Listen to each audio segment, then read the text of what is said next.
Judiciary Committee, and I yield the balance of the time to him. The gentleman from California is recognized for 2.5 minutes. Well, thank you very much, Mr. Speaker, and thank you, Mr. Chairman, and Ms. Lofgren, the chairman of the subcommittee, for bringing this legislation to the floor. For 30 debate time minutes, we have heard the other side's arguments, and so many of them have been filled with scare tactics and blatant inaccuracies. We've been working on this bill for nearly a decade. We have recently made a number of changes to make clear our intentions about who the bill should cover and who it shouldn't. Nearly every speaker on the other side has used the term amnesty. Think about that. Amnesty, amnesty, amnesty. If you say it enough, you can scare a lot of people into being against this bill.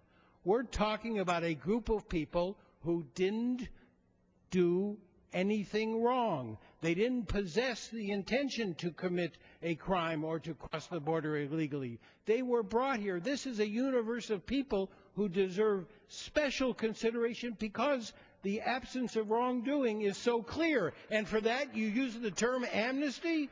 That's outrageous. Next, we hear scare tactics regarding chain migration.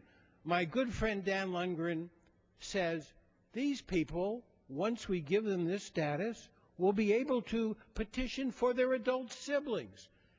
We have taken away petition rights for adult siblings, young siblings, grandparents, grandchildren, and it will be 25 years before any person whose status is adjusted under this legislation will be able to petition for the parent that brought that kid here, because we never undid my friend Lamar Smith's provision that required 10-year absence after the petition is filed for anyone who came to this country without authorization.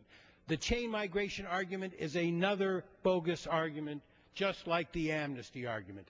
Then we hear from the gentleman from California, Mr. Rohrabacher, about the affirmative action amnesty legislation, which will give preference to all these people. This is a group of people who, under this legislation, will not be allowed to receive Pell Grants, will not be able to get into the health insurance exchanges. I know you plan to repeal them, but they will not be able to get into them.